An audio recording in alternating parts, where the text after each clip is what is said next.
Can you tell the viewers at home a little about yourself? Sure. So my name is Scott Brown, and I actually grew up here in Wheaton. You have to forgive me, I'm a South Side guy though.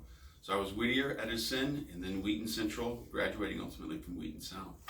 But I've lived in the community now for 40 years, and live right downtown by Memorial Park with my lovely bride and 2 children.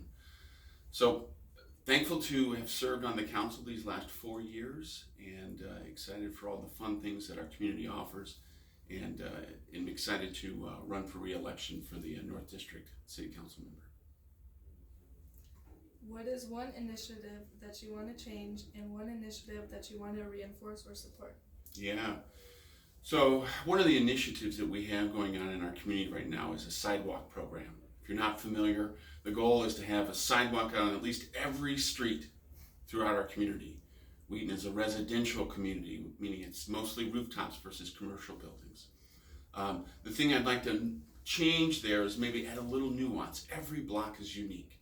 There's some streets that are barely the size of an alley and need to kind of have a little bit more of a structured plan than just, hey, we're going to put a sidewalk here and that's that. The thing that I'd like to reinforce is what we have going on downtown Wheaton. Think of the Hale Street tents. That has been a real boost for our community members and those visitors looking to participate in the downtown area. And there's got to be some strategic ways that we can maybe expand that to maybe Front Street or some of the other pockets around our community. What do you believe is the biggest issue facing our town that you will address? So the biggest issue, whether you knew this or not, is the boss of the city wants to retire. That's the city manager. So think of that as like the CEO position for Wheaton. The gentleman's name is Mike Duke, great guy, and deserves to have a nice retirement. But filling those shoes will be tough, and so that's really a big priority for the city council members.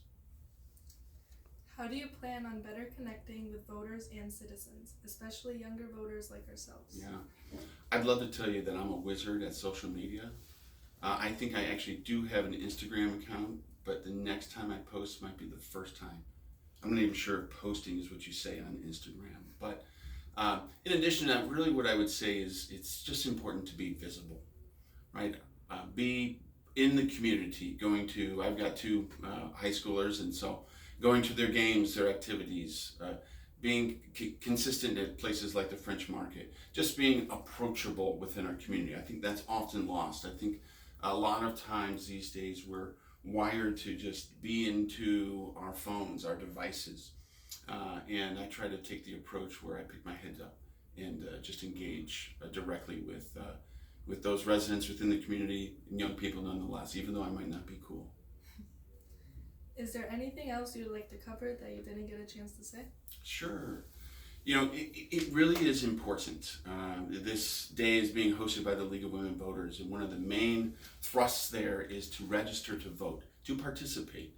And certainly as those young folks come on age 18, please register, please engage, kind of get to know your community, because it starts here. And so I believe in you. I want you to know that there are folks out in the community that want to see you do exactly what you're called to, whatever your passions are, whatever your interests are. And so hopefully I get a chance to represent each of you and know that there are people who believe in you. Thank you.